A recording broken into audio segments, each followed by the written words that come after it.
The beautiful thing about being in the arena, Pete, is that there is in fact someone on this earth louder than you. It is the arena announcer. Yeah, there's an active wager going on. If you could guess what this exactly? is. Talking about our Cowboys, of course, not just these, but the ones there in Stillwater. And that's what makes this so unique. We've seen players face their former franchises before, but never in a setting like this. We don't know how the fans will react. We don't know how Luka's going to react. This is going to be us living through history. It's going to be one of those times that years down the road we refer to as, yeah, when Luka returned to Dallas. The only way to find out how it goes is to tune into WFAA at 6:30, guys. Coach, you talked about managing differently in the postseason, not being as aggressive but more pragmatic.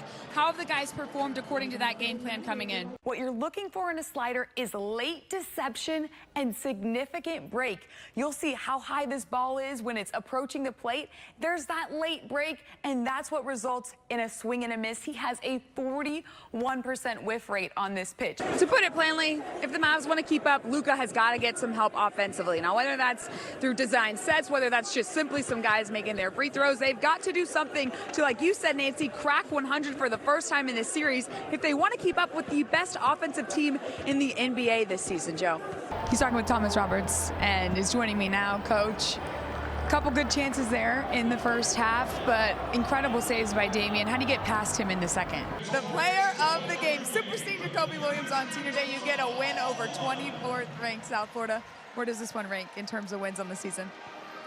It's at the top of the list for sure. You know, these two teams are so familiar with one another. Dallas facing Edmonton for the 8th time in their 20 playoff appearances since relocating here to Dallas. But it is a different Stars team, and that's a good thing because in last year's edition of the Western Conference Final, Edmonton completely outclassed Dallas when it comes to top-end talent. Connor McDavid, Leon Draisaitl, they were otherworldly, and honestly, they look to have continued that level of play through this postseason run. But for Dallas, the difference maker will be Mikko Rantanen. That's right, Chad. He told me that that was the biggest shot of his college career, that moments like that are exactly what he dreamed of as a little kid. Now, guys, we know most teams in college that are this young can't come back from 10 down with 5 to go, but this team, led by that freshman, did just that. Do it the way you did. You guys haven't trailed essentially all season.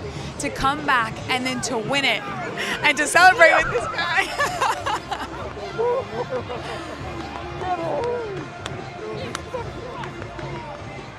Ladies and gentlemen, may I have your attention, please? A special moment. The two men who led this team to this championship talk about taking over from him mid-season and then taking this team all the way to the championship. Yeah, Chad, Coach Hunter just honed in on that defense. I said, all right, anything you liked about the first half? He said, no, honestly, not much. And it was because of our defense. We were late on everything. I didn't like the energy that we played with. If we're going to win this one, it's going to be on the defensive end of the floor. You mentioned, Pooh, how well Tulsa's shooting the ball. They're shooting over 50%. You can imagine how unhappy Coach Hunter was with that number. He wants to see them improve on the defensive end in the second half, guys. Bringing in the reinforcements he did into the lineup, Jake Berger, Jock Peterson, guys who can really slug, which is something they missed greatly last season.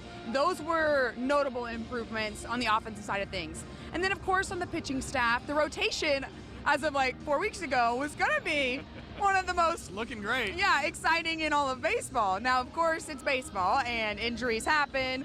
Now, you know, we're looking at a couple of rookies in the starting rotation as things stand today. You just heard there from J.J. Redick, the head coach of the Los Angeles Lakers. And while this was obviously a very special, unique game for Luka Doncic, it was also unique for J.J. Redick. He was coaching against not only a couple of his former Laker players from earlier this season, but guys who he knows very well, including one, Anthony Davis. We got to catch up with him post-game as well. Listen to his thoughts on facing his former team for the first time. Mavericks fans echoing the sentiment that Dirk Nowitzki spoke earlier this week. Hey, I'm not necessarily a Lakers fan, but I am still a Luka fan.